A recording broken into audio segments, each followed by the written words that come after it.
নারায়ণগঞ্জের রূপগঞ্জ অংশে বালু নদীর ওপর দাঁড়িয়ে থাকা জরাজীর্ণ চানপাড়া সেতু এখন মরণ ফাঁদে পরিণত হয়েছে।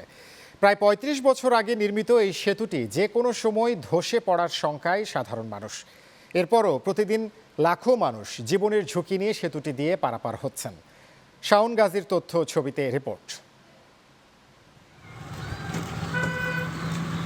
রাজধানী ঢাকার ডেমরা থেকে রূপগঞ্জ হয়ে গাজীপুরের কালীগঞ্জের সঙ্গে সড়ক যোগাযোগে উপজেলার বালু নদীতে নির্মিত এই সেতু। নদীতে চলাচলকারী বালুবাহী ভারী বাল্কহেড সহ বিভিন্ন নৌযানের ধাক্কা ও ঘর্ষণের ফলে সেতুটিতে বেহাল অবস্থা বিরাজ করছে।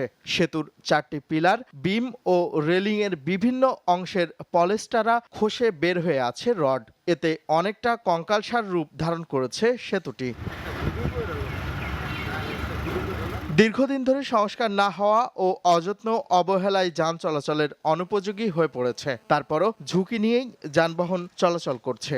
এতে যে কোনো সময় সেতুটি ধসে পড়ে বড় দুর্ঘটনা ও প্রাণহানির শঙ্কা তৈরি হয়েছে। সেতু অনেক কাপার কারণে এই সেতু মনে হয় যেমন কি এখন একদম পড়ে যাবে, আমরা মরে যাবো এর অবস্থা।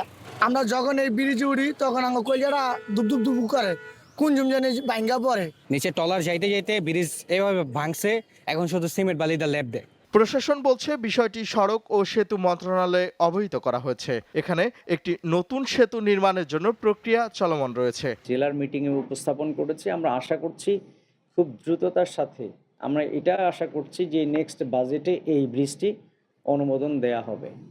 ভারী যানবাহন আটকানোর জন্য আমরা মানুষকে সতর্ক করার জন্য এখানে সাইনবোর্ড দিয়েছিলাম, একই সাথে এখানে বার লাগিয়ে দিয়েছিলাম, বাট রাতের বেলা এটি চুরি হয়ে যাচ্ছে।